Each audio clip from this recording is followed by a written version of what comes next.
बिस्मिल्लाहिर्रहमानिर्रहीम अस्सलाम वालेकुम। आप देख रहे हैं ज़का अकेडमी यूट्यूब चैनल। और आज हम बात करेंगे आईएसएसबी के इंटरव्यू क्वेश्चंस के बारे में।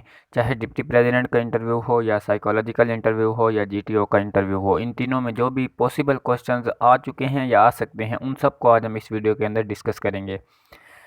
2021 जनवरी में मैं ये वीडियो बना रहा हूँ। अब जो कैंडिडेट्स 2021 जनवरी में आईएसएसबी दे के आए हैं, उनमें से कुछ कैंडिडेट्स का साइकोलॉजिकल इंटरव्यू हुआ है, कुछ कैंडिडेट्स का नहीं हुआ। हो सकता है आगे किसी का भी साइकोलॉजिकल इंटरव्यू ना हो, वो ख़त्म कर दें। लेकिन साइकोलॉजिकल इंटरव्यू किन कैंडिडेट्स का हुआ है वो मैं आपको बता दूं। जिन कैंडिडेट्स का साइकोलॉजिस्ट को, जिन कैंडिडेट्स के बारे में थोड़ा सा डाउट होगा, कोई भी जो उन्होंने लिखे होंगे साइकोलॉजी टेस्ट में, जो उनको थोड़ा सा डाउट होगा कि ये चीज़ इस बच्चे की क्लियर नहीं है, तो उसके बारे में उस बच्चे को बुला के उसका इंटरव्यू साइकोलॉजिस्ट लेते हैं। लेकिन अगर किसी बच्चे का बिल्कुल क्लियर होगा तो उस बच्चे का साइकोलॉजिकल इंटरव्यू नहीं होगा। तो आपने यही खुद को समझना है कि आपका भी साइकोलॉजिस्ट इंटरव्यू ले सकता है, साइकोलॉजिकल इंटरव्यू हो सकता है। तो आपने हर तरह से माइंड को तैयार करके आईएसएसबी के अंदर जाना है। अगर हम इंटरव्यू के क्वेश्चंस की बात करें तो सबसे पहले और अहम क्वेश्चंस जो होते हैं ना, वो अपनी फैमिली से रिलेटेड होते हैं। बच्चे को अपने बारे में, अपनी फैमिली के बारे में कुछ पता है या नहीं है। तो फैमिली से रिलेटेड सबसे पहले क्वेश्चंस होते हैं। जब भी आप रूम के अंदर एंटर होते हैं, तब आप सलाम करने के बाद, बैठने के बाद, वो आपको रिलैक्स करते हैं। रिलैक्स किस तरीके से करते हैं, आपके अपने बारे में पूछते हैं ताकि बच्चा कंफ्यूज ना हो। फ़ौरन ही वो जनरल नॉलेज के क्वेश्चंस शुरू कर दें या कोई और क्वेश्चंस पूछना शुरू कर दें तो बच्चा सही तरह से जवाब नहीं दे पाएगा। इसी वजह से सबसे पहले वो आपके अपने बारे में पूछते हैं। सबसे पहले आपका नेम पूछते हैं, या नेम का अगर नेम पूछेंगे। अब ये जो मैं क्वेश्चन बना रहा हूँ ना, ये हो सकता है कि इनमें से कुछ क्वेश्चंस आपसे पूछे जाएं, सारे नहीं पूछे जाते। देखें, जैसे है व्हाट इज़ योर नेम, आपका नेम क्या है, what is your name meaning. अगर आपका वो नाम पूछेंगे, उसके बाद हो सकता है आपका नेम का मीनिंग पूछ लें, हो सकता है आपका नेम का मीनिंग ना पूछें। तो ये इस तरीके से आपने माइंड को रख के जाना है कि ये भी पूछ सकते हैं। तो आपने हर तरह से अपनी तैयारी करके जानी है। सबसे पहले आपका नेम पूछेंगे, उसके बाद हो सकता है आपका नेम का मीनिंग पूछ लें। उसके बाद आपके फादर और मदर का नेम। उसके बाद आपकी कास्ट और सेक्ट पूछ सकते हैं। कास्ट कहते हैं कौम को, आपकी कौम क्या है, बलोच है या पंजाबी हो, जट हो, गुज्जर हो, कौन से हो, वो आपका पूछ सकते हैं। उसके बाद सेक्ट, सेक्ट कहते हैं अहले तशय्युह हो गया, अहले सुन्नत वल जमात कौन से हैं, ये आपने उधर बताना होता है। उसके बाद आपकी क्वालिफ़िकेशन पूछ सकते हैं कि आपकी क्या क्वालिफ़िकेशन है, आपने एफएससी की हुई है, मास्टर किया हुआ है, क्या किया हुआ है, क्वालिफ़िकेशन क्या है आपकी, ये पूछ सकते हैं। उसके बाद what are you doing nowadays. Qualification तो आपकी पूछने के बाद वो पूछेंगे कि अब आप क्या कर रहे हैं, अब भी आप स्टडी कर रहे हैं या कोई काम कर रहे हैं, जॉब कर रहे हैं, क्या कर रहे हैं, वो भी आपसे पूछ सकते हैं। उसके बाद या तो वो आपका सबसे पहले नेम पूछेंगे, या आपको कहेंगे introduce your self in 3 to 4 lines, अपना इंट्रोडक्शन कराओ। ठीक है ना, वो आपका नेम भी पूछ सकते हैं और ये भी कह सकते हैं कि इंट्रोड्यूस योर सेल्फ, इंट्रोडक्शन अपना करा दें 3 से 4 लाइन में। या वो ये पूछ सकते हैं कि गिव मी योर इंट्रोडक्शन, अपना इंट्रोडक्शन बताएं। तो आपने कोशिश ये करनी है कि इंट्रोडक्शन आपको इंग्लिश में प्रिपेयर होना चाहिए। कोई भी आईएसएसबी का कैंडिडेट जा रहा है तो इंट्रोडक्शन उसको इंग्लिश में प्रिपेयर होना चाहिए। उसके बाद आपकी मदर टंग पूछ सकते हैं, what is your mother tongue. Mother tongue कहते हैं मादरी ज़ुबान को, आपकी मादरी ज़ुबान कौन सी है। आप पठान पठान हैं तो जाहिर सी बात है कि आप पठान की जो लैंग्वेज है पश्तो, वो बोलेंगे। अगर आप सराइकी हैं, अगर आप पंजाबी हैं, सिंधी हैं, जो भी आपकी मादरी ज़ुबान है वो आपने बता देनी है। उसके बाद कास्ट और सेक्ट हो गया। उसके बाद पूछते हैं कि व्हाट इज़ योर एज, आपकी एज कितनी है, आपकी हाइट कितनी है, आपका वेट कितना है, और प्लेस ऑफ बर्थ, आप पैदा कहाँ हुए थे। ये वो सारी बातें हैं, आपकी age, height, weight, place of birth, ये आपने फॉर्म में लिखनी होती हैं। जब आईएसएसबी के अंदर फॉर्म आपसे फिल करवाते हैं तो उधर आपने लिखनी होती हैं इन बातों को। वही आपने जो भी आईएसएसबी के इंटरव्यू के अंदर क्वेश्चन में आपने बताना है, आपने वही बताना है जो आप उस फॉर्म के अंदर लिखेंगे। कोई भी अपनी तरफ से बात नहीं करनी। उसके बाद how many siblings you have and what they do, आपके कितने बहन भाई हैं और वो क्या करते हैं, उनके बारे में भी आपसे पूछ सकते हैं। और उसके बाद what is your rank among them, आपका रैंक क्या है, मतलब आप कौन से नंबर पे हैं, आप सबसे बड़े हैं, आप सबसे छोटे हैं, दरमियान में हैं, किस नंबर पे हैं, ये आपसे पूछ सकते हैं। उसके बाद what is the occupation of your father, आपके वालिद का ऑक्यूपेशन क्या है, पेशा क्या है, वो पूछ सकते हैं, क्या काम करते हैं आपके वालिद, ये पूछ सकते हैं। उसके बाद tell me your father's salary, आपके फादर की सैलरी कितनी है, तनख्वाह कितनी है, मंथली इनकम कितनी है, ये पूछ सकते हैं। उसके अलावा आप पूछ सकते हैं वो व्हाट योर मदर्स डू, आपकी मम्मा क्या करती हैं, हाउस वाइफ हैं या कोई और जॉब करती हैं, क्या करती हैं, ये भी पूछ सकते हैं। उसके अलावा मदर की अगर जॉब करती हैं तो मदर की सैलरी भी पूछ सकते हैं, और फादर और मदर की दोनों मिला के पूरे घर की सैलरी भी पूछ सकते हैं। आपके घर की पूरी सैलरी कितनी है, टोटल इनकम कितनी आती है आपके घर में, आपका घर कैसे चलता है, ये सब कुछ पूछ सकते हैं। उसके बाद if your father or mother not alive, then tell me the date of death of your parents and what was the reason of death। अगर किसी के वालिद या वालदा इंतकाल कर गई हैं, ज़िंदा नहीं हैं, तो वो पूछ सकते हैं कि उनकी डेथ कब हुई थी और किस रीज़न से डेथ हुई थी, क्या वजह थी डेथ की, उनको कोई बीमारी थी या कोई एक्सीडेंट हुआ था, क्या हुआ था, वो रीज़न भी पूछ सकते हैं। उसके बाद वेयर आर यू लिव, अब आप कहाँ रहते हैं। एक तो पूछेंगे ना कि आप पैदा कहाँ हुए, अब वो पूछेंगे कि अब आप कहाँ रहते हैं। उसके बाद tell me the most famous thing of your place, अब आप फ़र्ज़ कर लें कि आप मुल्तान में रहते हैं, तो मुल्तान की जो सबसे मशहूर चीज़ है उसके बारे में पूछ सकते हैं कि मुल्तान की सबसे मशहूर चीज़ क्या है। जैसे मुल्तान जो है औलियाओं का शहर है और मुल्तान का सोहन हलवा बहुत मशहूर है और इसकी आम बहुत मशहूर हैं।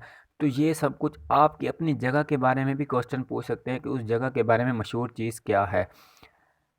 ये तो थे क्वेश्चंस जो आपकी फैमिली से रिलेटेड, आपसे रिलेटेड पूछे जा सकते हैं, जो आपकी बिल्कुल फैमिली से रिलेटेड और पर्सनल लाइफ जो है, जैसे नेम वगैरह हो गया, हाइट वेट, जो आपकी बिल्कुल पर्सनल हैं वो पूछ सकते हैं। उसके बाद अगर अभी तक आपने चैनल सब्सक्राइब नहीं किया तो चैनल ज़रूर सब्सक्राइब कर लें, ताकि मेरी और वीडियोस भी जो हैं वो आपको अच्छी तरीके से बर वक्त मिल सकें। उसके बाद अब आ जाते हैं जनरल क्वेश्चंस जो आईएसएसबी के अंदर होते हैं। ये भी बहुत इंपॉर्टेंट क्वेश्चंस होते हैं। इन्हीं क्वेश्चंस की बुनियाद पर आपको रिकमेंड और नॉट रिकमेंड किया जाता है। यहाँ पे आपका माइंड चेक करते हैं वो। जनरल क्वेश्चंस की अगर हम बात करें, सबसे पहला क्वेश्चन यही होता है, why you want to join Pakistan army navy PAF, आप क्यों पाकिस्तान आर्मी को ज्वाइन करना चाहते हैं, नेवी को ज्वाइन करना चाहते हैं, पाकिस्तान एयरफोर्स को क्यों ज्वाइन करना चाहते हैं। सबसे अहम क्वेश्चन ही ये होता है आईएसएसबी के अंदर।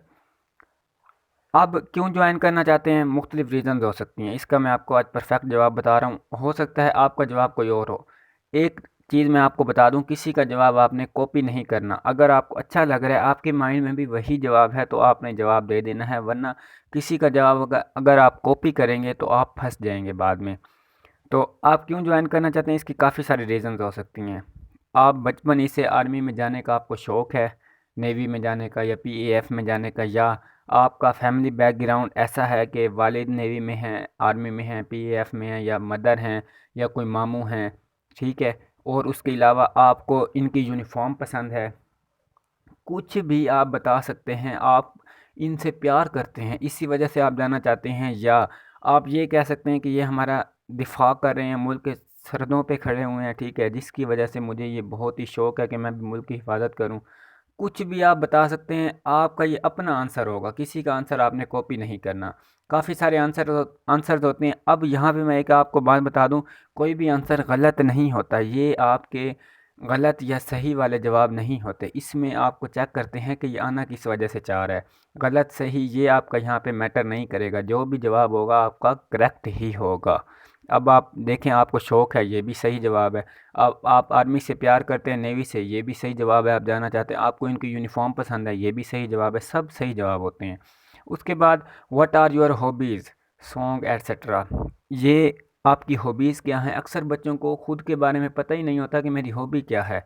वो परेशान हो जाते हैं कि हॉबी में क्या लिखें। ओ भाई, जो आप हॉबीज़ कहते हैं, जो फारिग वक्त में इंसान काम करता है, फारिग वक्त में क्या करता है, वो सॉन्ग सुन लेता है या गार्डनिंग कर लेता है, कुछ भी कर लेता है, ड्राइंग बना लेता है, कुछ भी हॉबीज़ हो सकती हैं। या वो ब्लॉगिंग कर लेते हैं, वेबसाइट्स बना लेते हैं, यूट्यूब पे काम करते हैं, कुछ भी आपकी हॉबी हो सकती है। वो अगर आप इस तरह की हॉबीज़ लिखेंगे ना, जो वो आपसे, जैसे सॉन्ग आपने लिखा है तो वो आपसे सॉन्ग सुन भी सकते हैं। उनको भी पता चले ना कि आप वाक़ई सॉन्ग सुनते हो, या आपको सॉन्ग जो है वो सिंगिंग का शौक है, तो आपसे वो सुन भी सकते हैं। अगर आप सिर्फ़ सॉन्ग सुनते हैं, तो जब वो आपसे सॉन्ग सुनेंगे, आप उनको सॉन्ग सुनाओगे, वो ये काउंटर क्वेश्चन भी कर सकते हैं कि आपकी तो आवाज़ तो अच्छी नहीं है, आप सॉन्ग सुनते हैं, आपकी आवाज़ बिल्कुल भी अच्छी नहीं है। तो आपने यहाँ पे ये जवाब देना है कि सर, मैं सॉन्ग सुनता हूँ, मुझे सिंगिंग का शौक़ नहीं है, जिसकी वजह से मेरी आवाज़ अच्छी नहीं है। मतलब मैं गाता नहीं हूँ, सिर्फ़ मैं सुनता हूँ। तो ये उनके लिए था जो सिर्फ़ सॉन्ग सुनते हैं, जिनकी ये हॉबी है। उसके अलावा tell me your matric and inter marks, अपने मैट्रिक के और इंटर के मार्क्स आपको पता होने चाहिए। और इसके अलावा यहाँ पे ये क्वेश्चन, 2 क्वेश्चन यहाँ पे पूछ सकते हैं कि अगर आपके मैट्रिक में मार्क्स ज़्यादा हैं और इंटर में मार्क्स कम हैं, तो इसकी वजह क्या है? या आपके मैट्रिक में मार्क्स कम हैं, इंटर में मार्क्स ज़्यादा हैं, इसकी वजह क्या है? आपने बता देना है। कुछ भी आपकी रीज़न हो सकती है, वो आपने बता देनी है। एक कॉमन रीज़न ये होती है कि सर, बच्चे जो है ना एफएससी के अंदर ज़्यादा खेल कूद में इधर-उधर चले जाते हैं, इधर-उधर लग जाते हैं, अपने दोस्तों के साथ टाइम ज़्यादा स्पेंड करने लग जाते हैं, जिसकी वजह से उनके एफएससी में मार्क्स कम आते हैं। तो आप कुछ भी बता सकते हैं जवाब, जो आपको माइंड बता रहा हो कि ये इस वजह से मेरे मार्क्स कम आए थे, बता देने हैं आपने। उसके बाद है what is your favourite subject, आपका सबसे फेवरेट सब्जेक्ट, पसंदीदा सब्जेक्ट कौन सा है।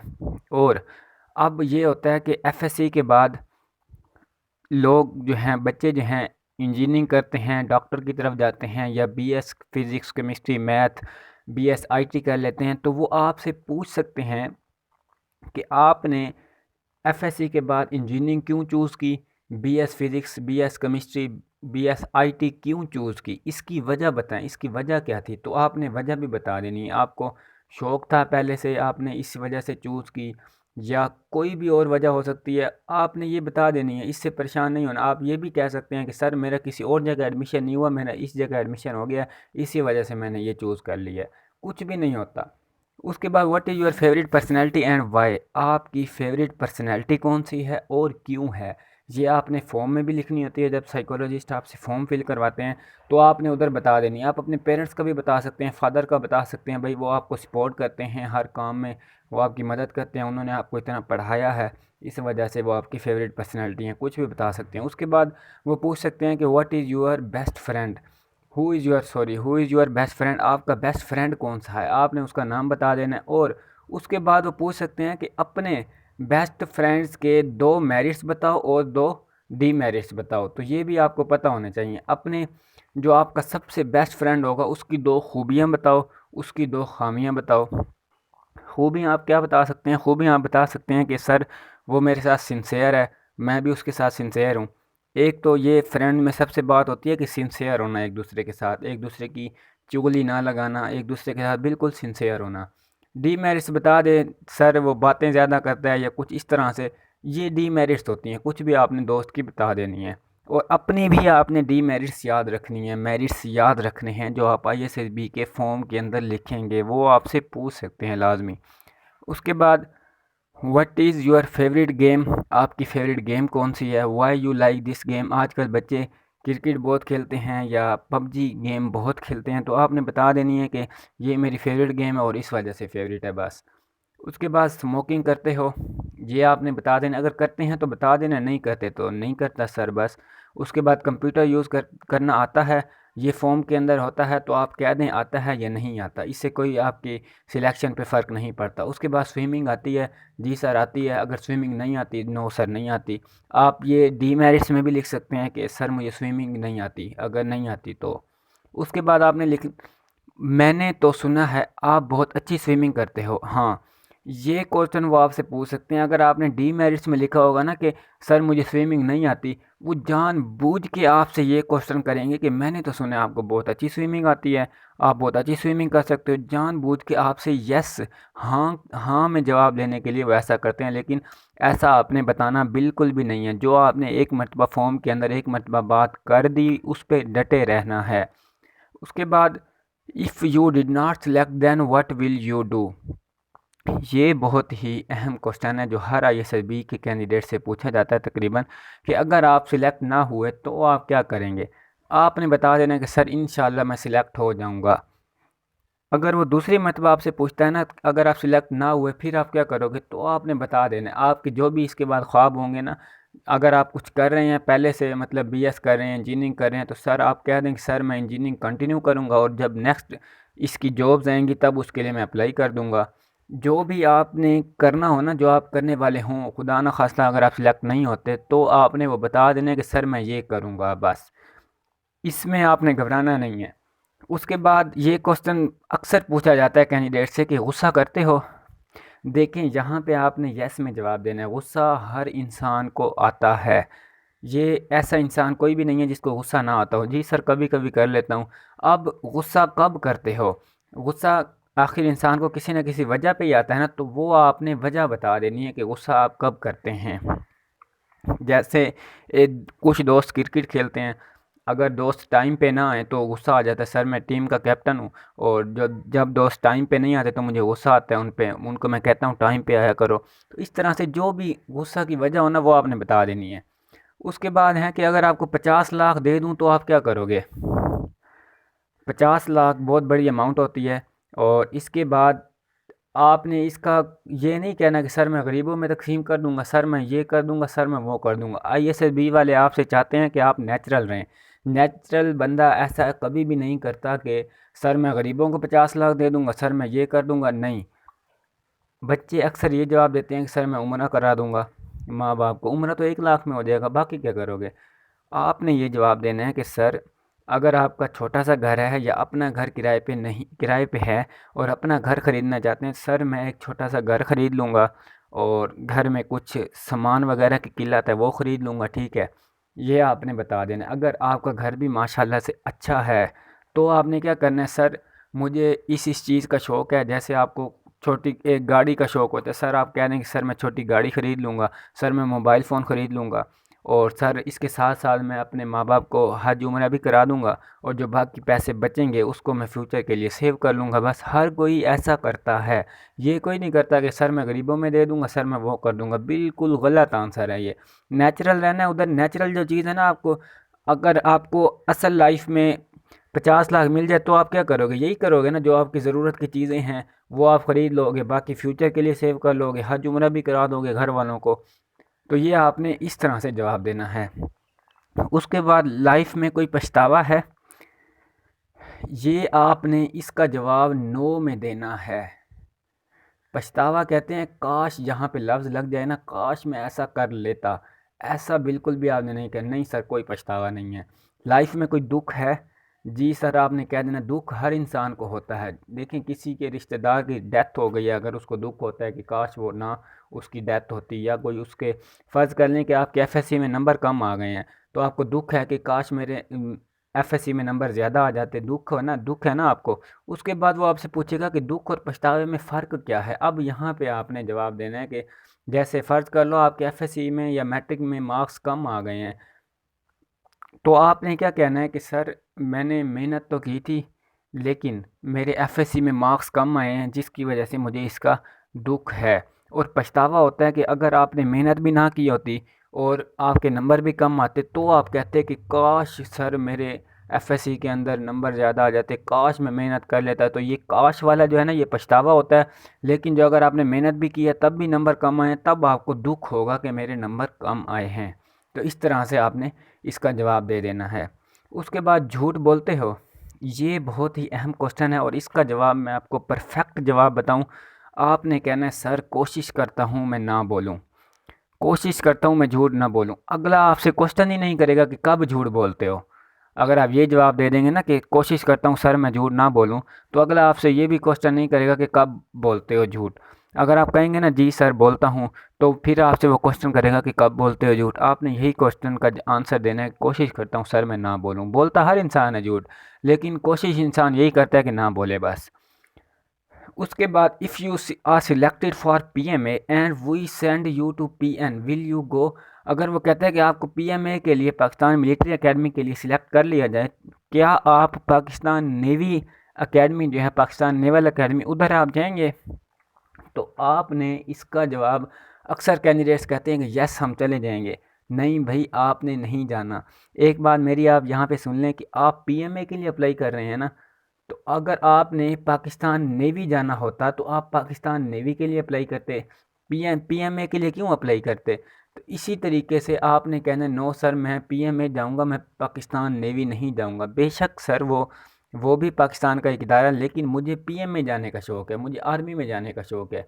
इसी तरीके से जब वो आपसे फ़र्ज़ कर लो, क्वेश्चन कर लेते हैं कि अगर हम आपको सोल्जर भेज दें किसी भी आर्मी के अंदर या नेवी के अंदर, तो क्या आप जाओगे? आपने तो कमीशन के लिए अप्लाई किया हुआ है, आप सोल्जर के लिए क्यों जाएंगे? आप कह दें सर अगर मैंने सोल्जर के लिए जाना होता तो सर मैं सोल्जर के लिए अप्लाई करता, कमीशन के लिए अप्लाई ना करता। तो जिस आप पोस्ट के लिए अप्लाई कर रहे हैं उसको नहीं छोड़ना। यहाँ पे एक और एग्जांपल मैं दूँ आपको, अगर आप फ़र्ज़ कर लो कि बैंक मैनेजर की जॉब के लिए गए हो और वो आपको कह दें कि सर आपको ना एक होटल में मैनेजर की जॉब देते हैं, तो क्या आप होटल में मैनेजर की जाओगे? होगा वो भी मैनेजर, लेकिन आपका इंटरेस्ट किस में है? बैंक में है, तो आपने बैंक में ही जाना है। इसी तरीके से जो जिस पोस्ट के लिए आप अप्लाई कर रहे हो उसी पोस्ट के लिए ही आपने यस कहना है, अदरवाइज़ नो कहना है। उसके बाद ये सोल्जर वाला भी हो गया, अगर हम सोल्जर भेज देंगे तो क्या आप जाओगे? तो ये आपको मैंने जवाब बता दिया। उसके बाद दो मेरिट्स और डीमेरिट्स बताओ। आपने अपने जो दो मेरिट्स और जो दो डीमेरिट्स लिखे होंगे आईएसएसबी के फॉर्म के अंदर, जो आपका फॉर्म नहीं सॉरी जो साइकोलॉजिकल टेस्ट होगा उसके अंदर मेरिट्स और डीमेरिट्स लिखे होंगे, आपने वो उन्हीं में से दो मेरिट्स और डीमेरिट्स बताने हैं। अच्छा, उसके बाद पूछ सकते हैं कि आपसे कि what is the area of the table. जो आपके सामने साइकोलॉजिस्ट होंगे या डिप्टी प्रेसिडेंट होंगे, उनके सामने टेबल पड़ी होती है, वो कहेंगे इस टेबल का एरिया बताओ। तो आपने क्या करना है, एरिया का फार्मूला होता है लेंथ क्रॉस विड्थ।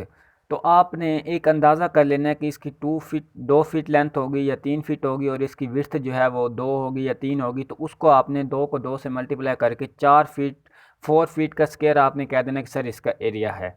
ये आपका सिंपल जवाब होगा।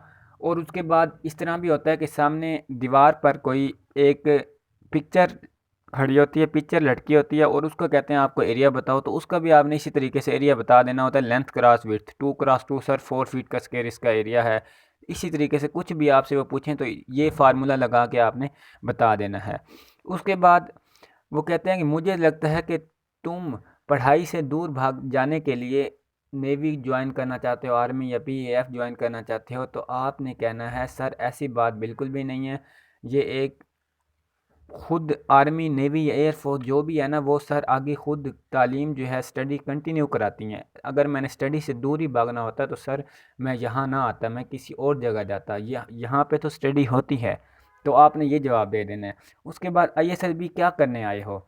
अब आईएसएसबी क्या करने आए हो, इसका एक बेस्ट आंसर ये है कि सर आईएसएसबी जो है एक कमीशन, जब इंसान अप्लाई करता है तो उसके लिए टेस्ट देने का एक प्रोसीजर है, इस प्रोसीजर से गुजरना पड़ता है। अगर इस आईएसएसबी के टेस्ट को क्लियर करते हैं तो इंसान जो है कमीशन के लिए सिलेक्ट हो जाता है। तो यही आपने कहना है कि सर ये एक टेस्ट है, मैं यहाँ टेस्ट देने आया हूँ और अपनी अच्छी परफॉर्मेंस देने आया हूँ ताकि मैं कमीशन हासिल कर सकूँ किसी भी पाक फ़ौज के अंदर, नेवी एयरफोर्स या आर्मी के अंदर। उसके बाद आईएसएसबी की तैयारी की है। देखें, एक बात आप यहाँ पे याद रख लें, जो एकेडमी से बच्चे पढ़ के गए होंगे ना, वो कहेंगे सर हमने तैयारी नहीं की। ये बिल्कुल गलत जवाब है। कोई भी इंसान अगर टेस्ट देता है, ख़ास तौर पे कमीशन का टेस्ट देता है, 17वें स्केल की जॉब का टेस्ट देता है, 17 स्केल, तो वो तैयारी लाजमी करके जाता है। आपसे ये थोड़ी पूछ रहे हैं कि आपने एकेडमी से तैयारी की है, वो पूछ रहे हैं कि आपने तैयारी की है। जी सर की है। अब वो पूछेंगे कि आईएसएसबी की तैयारी कहाँ से की है, तो आपने बता देना है। आप ये मेरी वीडियो देख रहे हैं, आपने कह देना कि सर मैंने यूट्यूब से वीडियोस देखी हैं, उधर से कुछ प्रिपरेशन की है, मेरे कुछ दोस्त आईएसएसबी दे के आए हुए थे, मैंने उनसे पूछा है आईएसएसबी के बारे में, तो मैंने उनसे यहाँ से तैयारी की है, बस यूट्यूब से की है, एक बुक ले ली थी वहाँ से की है बस। और आपने ये नहीं बताना कि अगर आपने एकेडमी से की भी है ना, तो आपने नहीं बताना कि सर मैंने एकेडमी से की है बस। उसके बाद आईएसएसबी में कोई चीज़ मुश्किल लगी हो। नहीं सर, कोई भी चीज़ मुश्किल नहीं है आईएसएसबी के अंदर, सब चीज़ें आसान हैं, अल्हम्दुलिल्लाह सही जा रही हैं। आईएसएसबी कैसा चल रहा है? अल्हम्दुलिल्लाह सर बहुत अच्छा जा रहा है आईएसएसबी। उसके बाद आईएसएसबी में कोई चीज़ बुरी लगी है। अब आईएसएसबी के अंदर कोई चीज़ बुरी लगी है, अगर आपको लगी भी हो ना कोई चीज़ बुरी, तो आपने नहीं कहना, क्योंकि ये एक मैं आपको बता दूं कि ये एक मेरिट होती है किसी भी ऑफिसर की कि वो हर जगह एडजस्ट कर सकता है। तो एडजस्टेबल होना पड़ता है। तो आपने कहना है कि नहीं सर कोई भी चीज़ बुरी नहीं लगी, क्योंकि आपने एडजस्ट होना सीखना है। आईएसएसबी का खाना कैसा है सर? बहुत अच्छा खाना है आईएसएसबी का। उसके बाद क्या लगता है, रिकमेंड हो जाओगे? इंशाल्लाह सर मैं रिकमेंड हो जाऊंगा। आपने यही कहना, इंशाल्लाह लाजमी लगाना है साथ, इंशाल्लाह मैं रिकमेंड हो जाऊंगा। उसके बाद आपको ये क्यों लगता है कि आप रिकमेंड हो जाओगे? आप यहाँ पे आपने ये जवाब देना है, सर मेरे जो टेस्ट हैं ना बहुत अच्छे हो रहे हैं, इंशाल्लाह मैं रिकमेंड हो जाऊंगा। टेस्ट अच्छे हो रहे हैं, इसी वजह से इंसान को लगता है ना कि रिकमेंड हो जाओगे सर, इसी वजह से टेस्ट बहुत अच्छे हो रहे हैं, इंशाल्लाह रिकमेंड हो जाएंगे। उसके बाद अगर आप रिकमेंड ना हुए तो आप क्या करोगे? यहाँ पे भी आपने यही कहना है कि ऊपर जो मैंने आपको जवाब दिया, पहले तो ये कहना है इंशाल्लाह मैं रिकमेंड हो जाऊंगा। अगर वो दूसरी मरतबा पूछें रिकमेंड ना हुए तो क्या करोगे? तो आपने बता देना कि सर मैं आगे स्टडी कंटिन्यू करूंगा या दोबारा अप्लाई करूंगा, इस तरह से कुछ भी आपने जवाब दे देना है। उसके बाद घर में अकेले होते हो तो क्या करते हो? अब यहाँ पे आपकी वो जो क्वेश्चंस, एक क्वेश्चन अलग अलग पूछ सकते हैं लेकिन उसके पीछे मकसद एक होता है। अब हॉबीज़ जो होती है ना इंसान की, अगर इंसान फारिग हो तो अपनी हॉबी, जो भी उसकी हॉबी होती है, जैसे सिंगिंग हो गया या गार्डनिंग हो गया, तो वो करता है। अब आप घर में अकेले होते तो क्या कर, जो आपकी हॉबी होगी ना आपने वो बताना है, सर मैं सॉन्ग सुन लेता हूँ, सिंगिंग कर लेता हूँ या गार्डनिंग कर लेता हूँ। जो भी आपकी हॉबी हो आपने वो बता देनी है इधर, जहाँ पे आपकी हॉबी पूछ रहा है। देखें पीछे का मकसद एक है लेकिन सवाल उसने चेंज कर दिया था यहाँ पे। उसके बाद सिगरेट कौन सा पीते हो? अगर आपने लिखा होगा ना कि आप सिगरेट पीते हैं तो आपने बताना है कि सर मैं ये सिगरेट पीता हूँ। अगर आपने लिखा है कि सिगरेट नहीं पीता तो आपने बताना है कि सर मैं कोई भी सिगरेट नहीं पीता। वो आपसे जानबूझ के पूछेगा, आपने यहाँ पे तो लिखा हुआ है आप सिगरेट पीते हैं, हालांकि आपने नहीं लिखा होगा, लेकिन फिर भी आपने क्या कहना है, नहीं सर मैं सिगरेट नहीं पीता। उसके बाद ग्रुप में सबसे अच्छा कौन है? जो आपका ग्रुप बनेगा ना जीटीओ का ग्रुप, तो उसमें आपने, आपसे अच्छा कोई होगा तो आपने उसका बता देना है, नहीं तो अपना बता देना है। जो अच्छा हो उसका बता देना, इससे भी आपकी एक पॉजिटिव इम्पैक्ट जाएगा कि इस बच्चे के अंदर सलाहियत, जज करने की सलाहियत है या नहीं है किसी को। तो आपने बता देना है वो अच्छा है या आप अच्छे हैं, जो भी है। उसके बाद पिछली मरतबा नॉट रिकमेंड क्यों हुए थे? अगर कोई दोबारा आईएसएसबी सेकंड टाइम जा रहा है तो उससे ये सवाल लाजमी होता है कि पिछली मरतबा नॉट रिकमेंड क्यों हुए थे। उसका बेस्ट आंसर ये है कि आपने बताना है, सर आईएसएसबी का जो क्राइटेरिया है उस पे शायद मैं पूरा नहीं उतर सका था जिसकी वजह से मैं नॉट रिकमेंड हुआ हूँ, बस। अब इंसान को पता तो नहीं होता ना किस वजह से नॉट रिकमेंड हुआ है। तो आपने यही बताना है कि सर जो आईएसएसबी का क्राइटेरिया है उस पे मैं पूरा नहीं उतरा, शायद इसी वजह से मैं नॉट रिकमेंड हो गया था। उसके बाद ये सामने एक कप या शीशे का गिलास नज़र आ रहा है, इसको अगर आप तोड़ दो तो मैं आपको रिकमेंड कर दूंगा।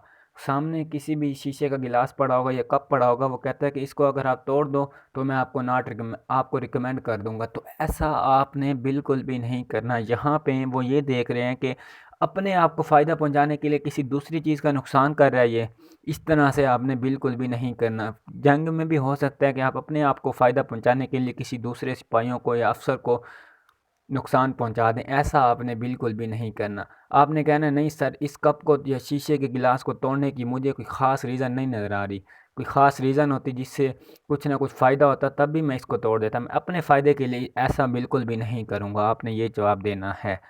उसके बाद अगर आपको कहा जाए कि अपने अब्बू को गोली मार दो तो आप क्या करोगे?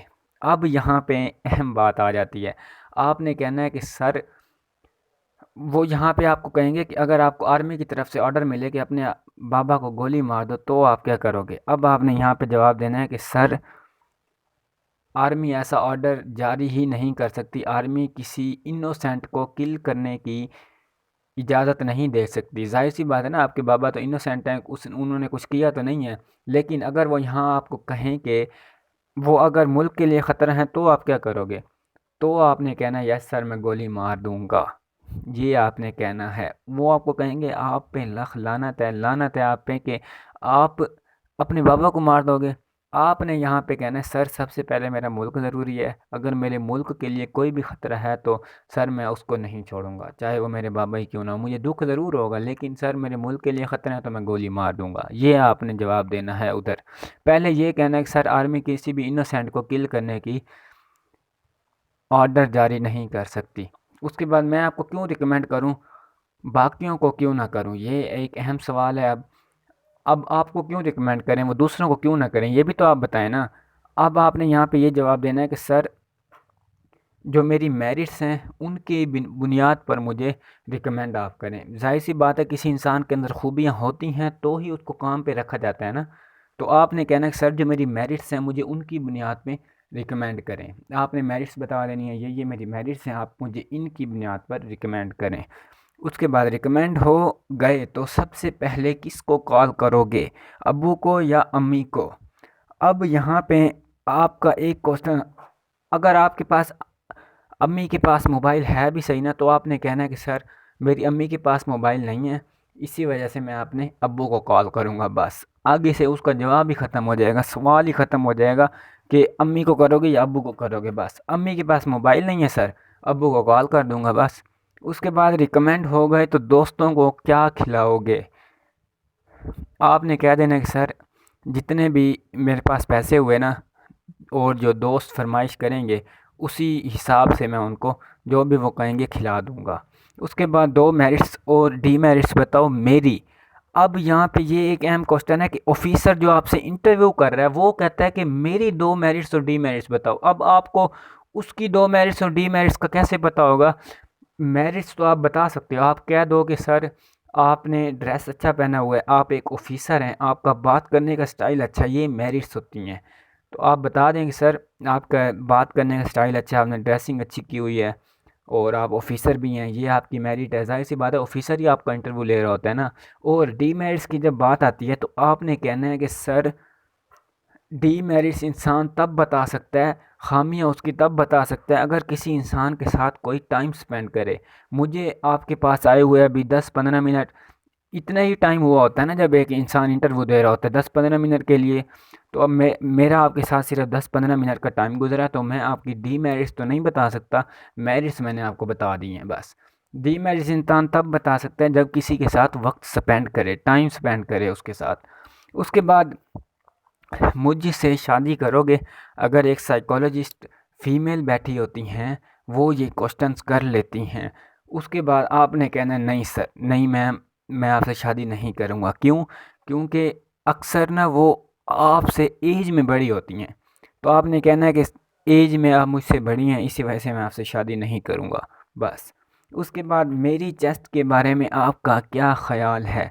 वो जो फीमेल बैठी होती हैं वो ये आपसे क्वेश्चन कर लेती हैं कि मेरी चेस्ट के बारे में आपका क्या ख़्याल है। तो आपने बता देना कि सर मैम ये आपकी चेस्ट जो है ये आर्मी नेवी या एयर फोर्स जो भी उनकी रिक्वायरमेंट है उन पे पूरी उतरती है। जिस तरह से आप मेडिकल देते हैं और आपकी चेस्ट वो पैमाइश करते हैं चेस्ट की, तो आपने कह देना कि मैम ये आपकी चेस्ट जो है ये आर्मी नेवी या एयर फोर्स के हिसाब से बिल्कुल एक्यूरेट है। बस ये आपने नेगेटिव चीज़ की तरफ बिल्कुल भी नहीं जाना, ठीक है ना। उसके बाद क्वेश्चंस अबाउट आर्म फोर्सेस। अब आर्म फोर्सेस में जा रहे हैं आप, आपको आर्म फोर्सेस के बारे में कुछ ना कुछ पता तो होना चाहिए ना कि कौन कौन से क्वेश्चंस आर्म फोर्सेस से रिलेटेड पूछे जा सकते हैं। अब आपसे यहाँ पे सबसे पहला क्वेश्चन ये पूछा जा सकता है कि पाकिस्तान आर्मी का मोटो बताओ। आप पाकिस्तान आर्मी का मोटो क्या है। तो पाकिस्तान आर्मी का मोटो है ईमान, तकवा, जिहाद फ़ी सबीलिल्लाह। उसके बाद पाकिस्तान नेवी का मोटो आप बताओ। पाकिस्तान नेवी का मोटो है हिम्मत का आलम, अल्लाह का करम, मौजों पे कदम, या हस्बुनल्लाहु व निअमल वकील, ये मोटो है। उसके बाद पाकिस्तान एयरफोर्स का मोटो बताओ। पाकिस्तान एयरफोर्स का मोटो जो है वो सहरास्त के दरियास्त तहोबाल व परमास्त, सहरास्त के दरियास्त तहोबालो परमास्त, ये पाकिस्तान एयरफोर्स का मोटो है। उसके बाद पाकिस्तान आर्मी नेवी पीएएफ का हेड क्वार्टर कहाँ पे है। देखें पाकिस्तान आर्मी का head quarter Rawalpindi, GHQ Rawalpindi में है। और उसके बाद नेवी और पीएएफ का हेड क्वार्टर वो है इस्लामाबाद के अंदर। जो रिसालपुर कहते हैं ना कि रिसालपुर में नहीं, रिसालपुर में तो पीएएफ एकेडमी है। तो इस्लामाबाद में नेवी और एयर फोर्स वालों का हेड क्वार्टर है। उसके बाद फ़र्स्ट निशान हैदर किसको मिला था, ये बहुत ही अहम क्वेश्चन है। फ़र्स्ट निशान हैदर कैप्टन सरवर शहीद को मिला था, कैप्टन सरवर शहीद, ये आपने याद रखना है। उसके बाद पाकिस्तान आर्मी चीफ़ का नेम बताओ, जनरल कमर जावेद बाजवा। ये जब मैं वीडियो बना रहा हूँ ना तब ये नेम है, हो सकता है बाद में चेंज भी हो जाए। तो आपने करंट बताना है। पाकिस्तान एयरफोर्स चीफ़ का नाम बताओ, ये आपने बता देना है। पाकिस्तान नेवी चीफ़ का नाम बताओ, ये आपने बता देना है। ये मैं अब इसलिए नहीं बता रहा क्योंकि करंट जो है कोई और हो सकते हैं जब आप ये वीडियो देख रहे हो। तो highest military award of Pakistan, highest military award कौन सा है पाकिस्तान का? वो निशान हैदर है। उसके बाद हाईएस्ट सिविल अवार्ड पाकिस्तान का, वो निशान पाकिस्तान है। उसके बाद पाकिस्तान के बारे में भी पूछ सकते हैं और इंडिया के बारे में भी पूछ सकते हैं। हाईएस्ट मिलिट्री अवार्ड इंडिया का कौन सा है? वो है परमवीर चक्र। उसके बाद हाईएस्ट सिविल अवार्ड जो है इंडिया का वो है भारत रत्न। ये है हाईएस्ट सिविल अवार्ड इंडिया का। उसके बाद करंट DGISPR करंट जो है वो मेजर जनरल बाबर इफ्तिखार हैं, बाद में चेंज भी हो सकते हैं, आपने जो हों वो बता देना है। उसके बाद एयरफोर्स के हेलीकॉप्टर जेट्स नेम, ये देखें जब जो एयरफोर्स में अप्लाई कर रहे हैं ना, जो एयरफोर्स का ISSB देने जा रहे हैं, मेरी वीडियो देख रहे हैं, उनको एयरफोर्स के हेलीकॉप्टर जेट्स इन सब के बारे में पता होना चाहिए। एयरफोर्स की जो भी उनकी मशीनरी वगैरह है, जैसे जेट्स हो गए, उनके बारे में उन सबको पता होना चाहिए। नेवी में है, शिप्स वगैरह के बारे में उनको नेम वगैरह, हेलीकॉप्टर सब कुछ पता होना चाहिए। आर्मी में है, आर्मी में टैंक्स, गन्स, मिसाइल्स, हेलीकॉप्टर इन सब के बारे में पता होना चाहिए। अब टैंक्स की अगर हम बात करें पाकिस्तान आर्मी के, तो अल खालिद अल ज़रार टैंक हैं।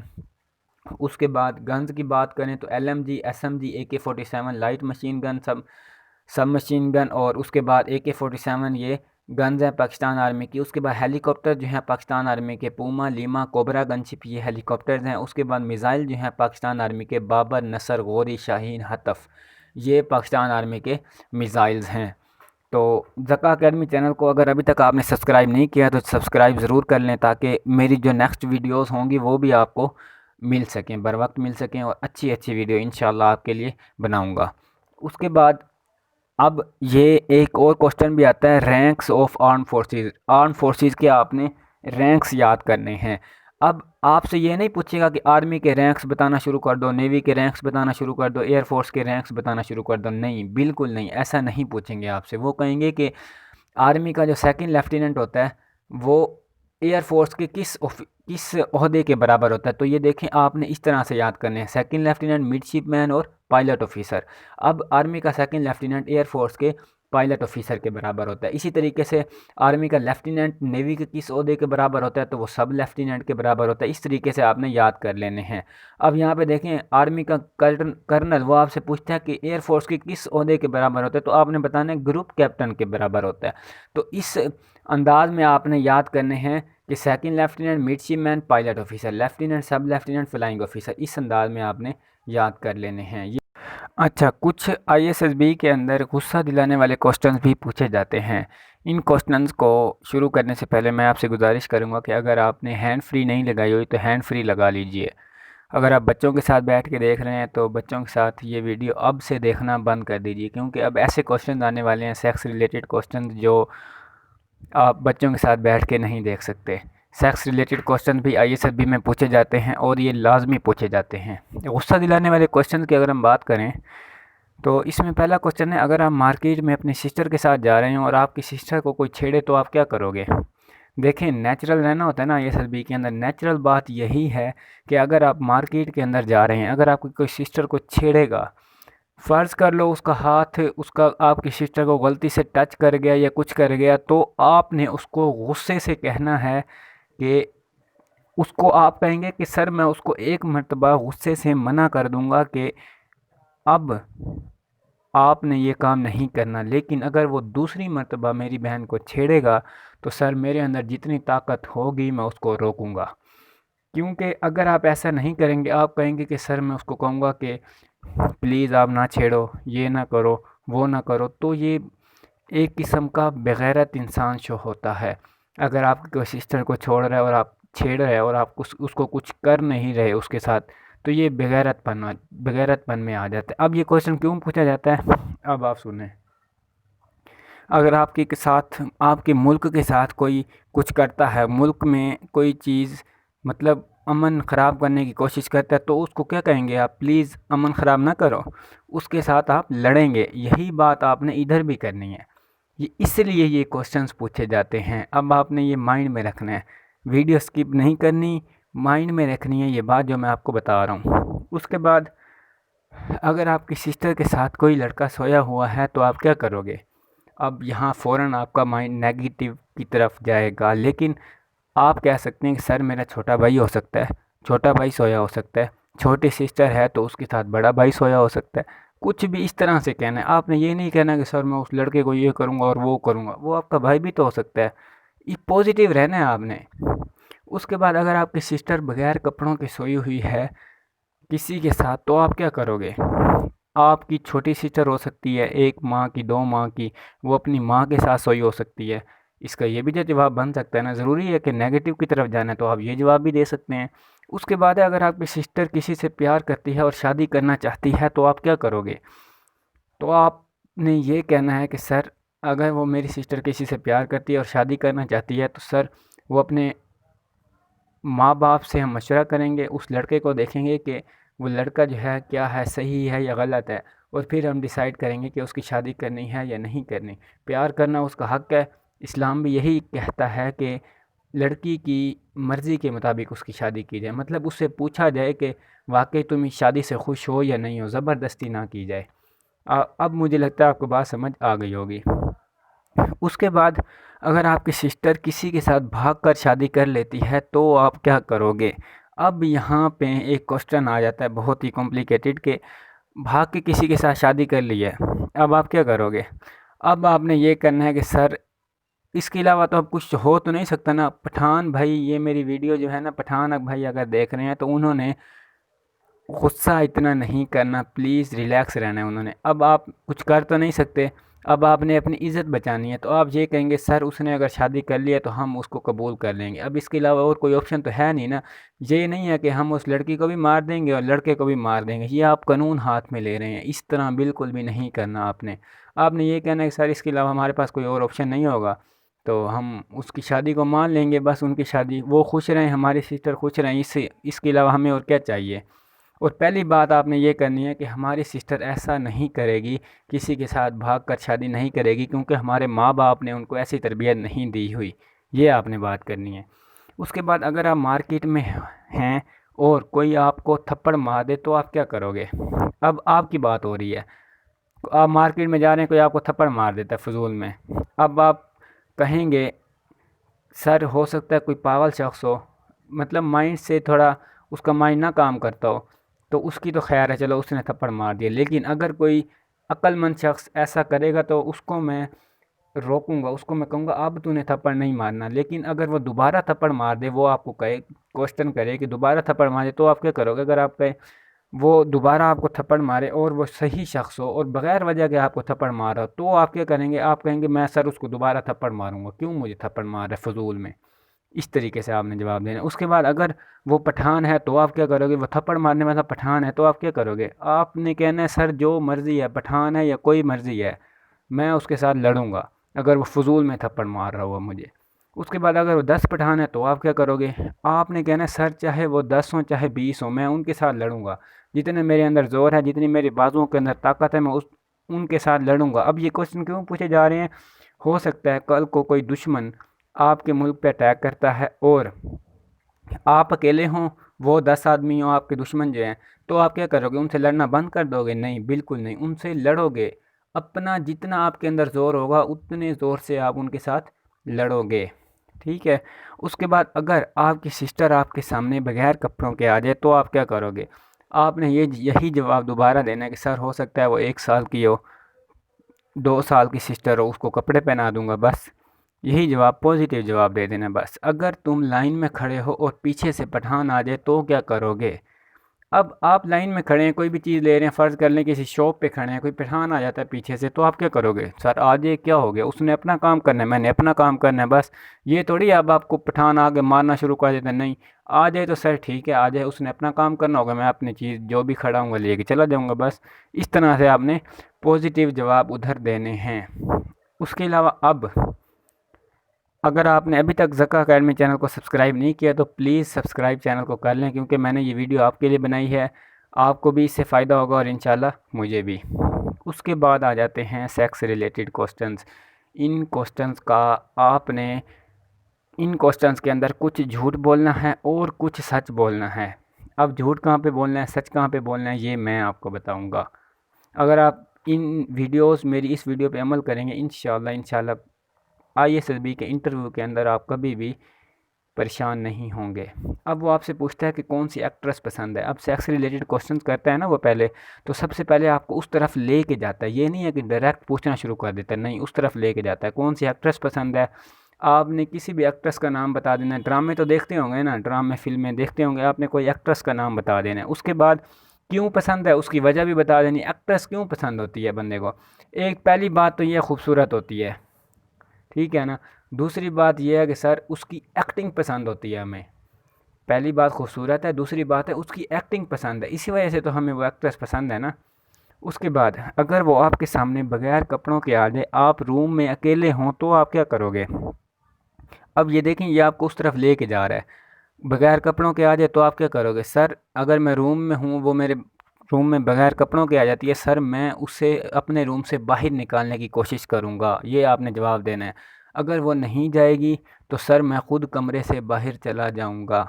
अब वो यहाँ पे काउंटर क्वेश्चन आपसे करेगा, क्यों, वो आपको पसंद है, आप उसके साथ कुछ करोगे नहीं।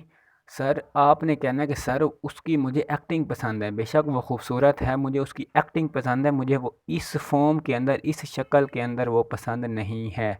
आपने ये जवाब देना है उधर। उसके बाद वो आपसे क्वेश्चन करेगा, कोई जीएफ है, कोई गर्लफ्रेंड है, आपने कहना है जीएफ या बॉयफ्रेंड लड़की है तो आपने कहना है इसका जवाब आपने नो में देना है। अगर आप इसका जवाब यस में देंगे तो यकीन करें आप फंस जाएंगे। अगर आप कहेंगे ना नो सर, अगला वो क्वेश्चन भी नहीं करेगा कि उसके साथ मिलते हो, उसके साथ डेट पे जाते हो। अगर आप कह देंगे यस सर, फिर आपसे काउंटर क्वेश्चन करेगा। इस सवाल का जवाब मेरा यही मशवरा है आपको कि नो में ही देना है, चाहे आपकी 10 ही जीएफ क्यों ना हो, आपने इसका जवाब नो में देना है। उसके बाद अगर आप यस में देंगे तो वो कौन कौन से क्वेश्चन कर सकता है, कभी डेट पे गए हो, उसका नंबर दो, मैं आपको रिकमेंड कर दूंगा, ठीक है ना। उसका अगर आपकी जीएफ होगी तो आपसे नंबर मांगेगा, नंबर मांगेगा, आपको रिकमेंड कर दूंगा। आपका इसका क्या जवाब होगा, आपने कहना है कि सर कोई जीएफ है ही नहीं, तो आगे ये क्वेश्चन ही नहीं करेगा। अगर आपने कह दिया है तो नंबर दो, रिकमेंड कर दूंगा। आपने कहना है नहीं सर मैं नंबर उसका नहीं दे सकता। अगर आपने जीएफ का कहा है कि है पड़ी वो, नंबर नहीं देना। आपने कोई भी ऐसा काम नहीं करना जिससे दूसरे का नुकसान हो और आपका फ़ायदा हो, ये मैंने पीछे भी वीडियो में बताया है। उसके बाद कोई पसंद होगी लड़की जिसे आप शादी करना चाहते हो, चलो जीएफ तो नहीं है, ठीक है। अब वो कह रहा है कि कोई तो लड़की पसंद होगी ना आपको जिससे आप शादी करना चाहते हो, आपने कहना है यस सर पसंद है। कोई ना कोई, जाहिर सी बात है, इंसान को पसंद होगी, ठीक है ना। आपने कहना यस सर पसंद है, उससे शादी करना चाहता हूँ, लेकिन उसको नहीं पता कि मैं उसको पसंद करता हूँ। इस तरह से आपने जवाब देना, ताकि ये ना हो फिर वो करे, पूछे कि उसको पता है, फिर कभी डेट पे गए हो, फिर इस तरह से पूछना शुरू कर देते हैं वो। उसके बाद ये सवाल भी पूछते हैं। उसके बाद ये पूछते हैं कि किसी के साथ फ़िज़िकल रिलेशन है आपके। फ़िज़िकल रिलेशन मींस किसी के साथ सेक्स वगैरह किया है या नहीं, ये आपसे क्वेश्चन करना चाहता है वो। जो मैं इस वीडियो के अंदर बता रहा हूँ सारे के सारे क्वेश्चन यही होंगे ISSB के अंदर। क्वेश्चन चेंज कर सकते हैं लेकिन उसके जो पीछे बैकग्राउंड होगा वो यही होगा। सवाल आपसे यही करना चाह रहे होंगे, चाहे वो सवाल को, एक सवाल को 10 तरीक़ों से ही क्यों ना पूछें आपसे।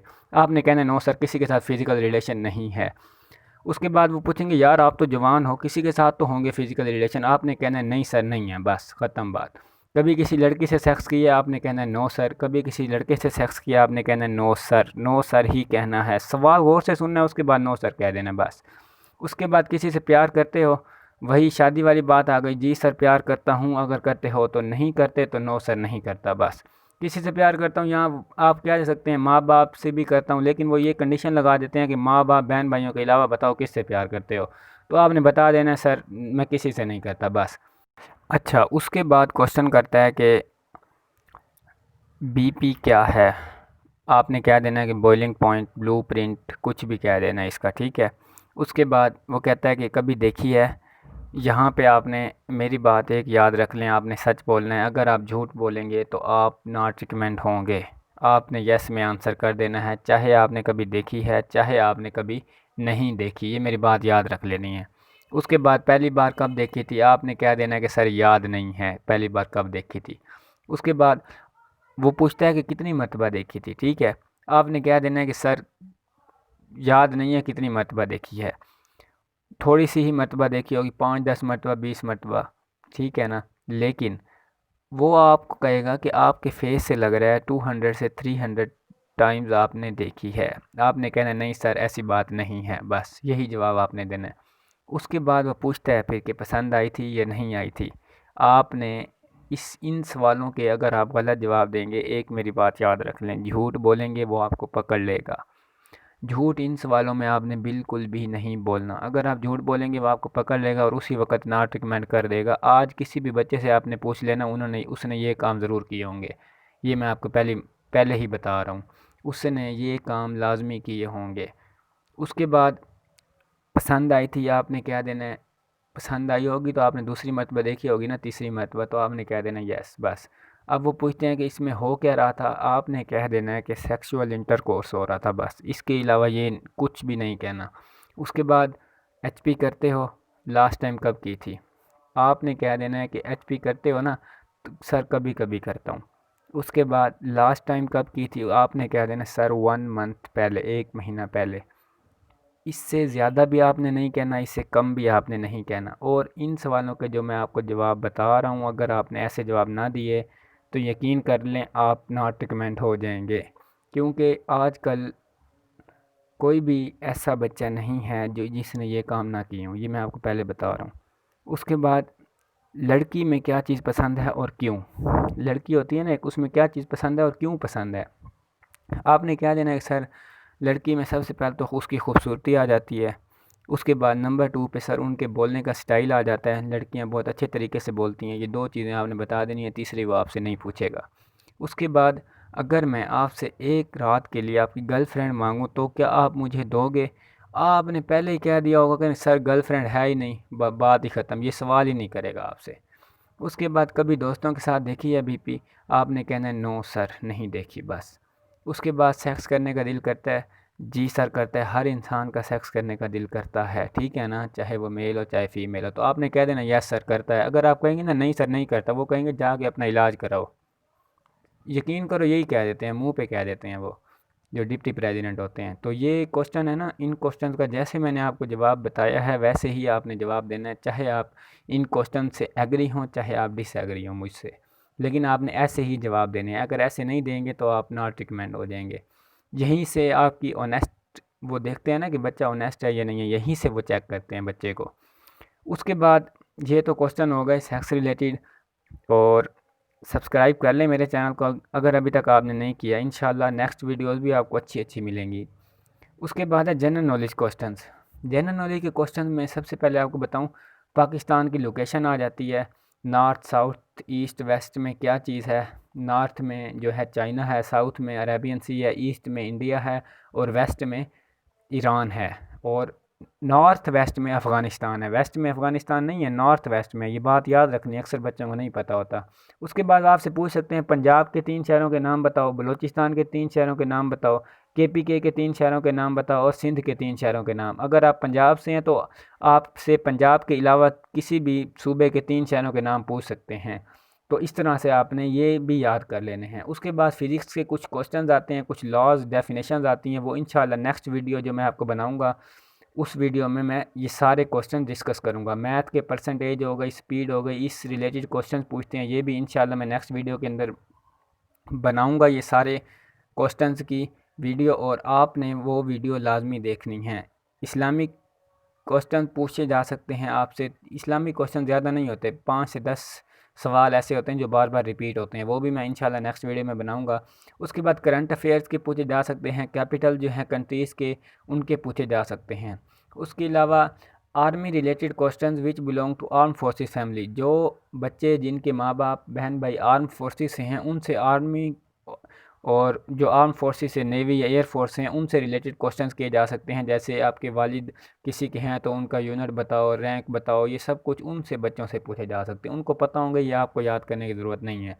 उसके बाद कंडीशन क्वेश्चंस पूछे जा सकते हैं। अब कंडीशन क्वेश्चंस पीएम में सीनियर्स, अब आप पीएम में जाते हैं ना, वो कहते हैं कि अगर आप रिकमेंड हो गए और पीएम में चले गए, पीएमए में जाके आपको सीनियर्स कहते हैं कि अपने कपड़े उतार दें, तो आप क्या करोगे, ये कंडीशन हो गई ना। तो आपने इसका क्या जवाब देना है, ऊपर मैंने आपको जवाब बताया था, जैसे माँ बाप को मार दोगे तो इसका भी उसी तरीके से ही जवाब बताना है। सर पीएमए में हमारे जो सीनियर्स होते हैं, हमारे जो बड़े सीनियर जो आपकी रैगिंग करते हैं, वो सर उनको ऐसी तरबियत ही नहीं दी जाती कि वो बच्चों से ऐसे काम करें, अपने जूनियर से ऐसे काम करें। सर आपने कहना सर मुझे नहीं लगता कि उनको पीएमए में ऐसी तरबियत दी जाती होगी कि वो ये काम करें। सर उनको अच्छी तरबियत दी जाती है, मुझे बिलीफ है वो ऐसा कह ही नहीं सकते। बस ये जब आप बात कर देंगे ना, उसको अच्छा इंप्रेशन जाएगा आपका एक।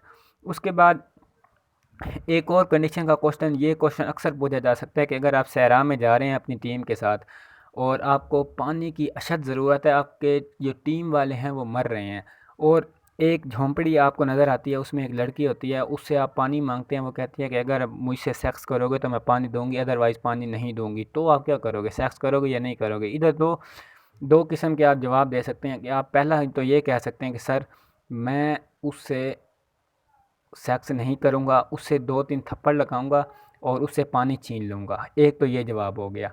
लेकिन अगर वो कहता है कि इसके अलावा आप क्या करोगे, सेक्स करोगे या नहीं करोगे? तो आपने कहना जी सर मैं सेक्स करूँगा। हमें जो काम दिया होगा हमारे लिए वो काम ज़रूरी होगा, और अपने साथियों की जो जान है वो भी, उस जान की हिफाज़त के लिए अगर हमें पानी चाहिए, किसी के साथ सेक्स करना पड़ जाए तो मैं करूँगा सर। अपने जो मेरे साथी होंगे उनकी मैं हिफाज़त करूँगा। ये आपने कह देना, उनको मरने नहीं दूँगा, ठीक है ना? उसके बाद जीटीओ का जो इंटरव्यू होता है, जीटीओ के इंटरव्यू में जीटीओ कुछ भी नहीं पूछता, आपसे अपने रिलेटेड पूछता है। जब वो आपको कमांड टास्क के लिए लेके जा रहा होता है, थोड़ा-सा वो आपसे इंटरव्यू लेता है, आपका नाम क्या है, आपकी हॉबीज़ क्या हैं और अब्बू क्या करते हैं, बस इस रिलेटेड क्वेश्चन करता है और कोई क्वेश्चन नहीं करता। ये क्वेश्चन ही करता है बस। उसके अलावा अगर आपने, ये क्वेश्चन तो थे जो आईएसएसबी के अंदर पूछे जाते हैं, ये जनरल नॉलेज के क्वेश्चंस की मैं एक अलग वीडियो बनाऊंगा। उसके बाद अब आपने रूम के अंदर इंटर कैसे होना है, और अस्सलाम वालेकुम कब कहना है, बैठना कब है, ये सब, ये इनिशियल इंटरव्यू वाली मेरी वीडियो है पीएमए लॉन्ग कोर्स 147, उसका लिंक मैं डिस्क्रिप्शन में दे दूंगा। आपने वो वीडियो देख लेनी है, उसमें बताया गया है आपने इंटर कैसे होना है और सब कुछ बताया गया है। उसके अलावा कैपिटल जो हैं कंट्रीज़ के, उनकी भी मैंने एक अलग वीडियोस बनाई है जो इंपॉर्टेंट है बस। वो आप, उसका भी लिंक मैं डिस्क्रिप्शन में दे दूंगा, और इंपॉर्टेंट एब्रीवेशंस हैं उनका भी लिंक मैं डिस्क्रिप्शन में दे दूंगा। तो मेरे चैनल ज़का अकेडमी को ज़रूर सब्सक्राइब कर लें ताकि नेक्स्ट वीडियो भी आपको मिल सके। उम्मीद है ये वीडियो आपको पसंद आई होगी। इस वीडियो को देखने के बाद कोई भी आपका ऐसा क्वेश्चन नहीं होगा कि आप सोच सकें कि शायद ये क्वेश्चन आईएसएसबी के अंदर आ जाए। यही क्वेश्चन आते हैं जो मैंने आपको इस वीडियो के अंदर बताए हैं। Thank you.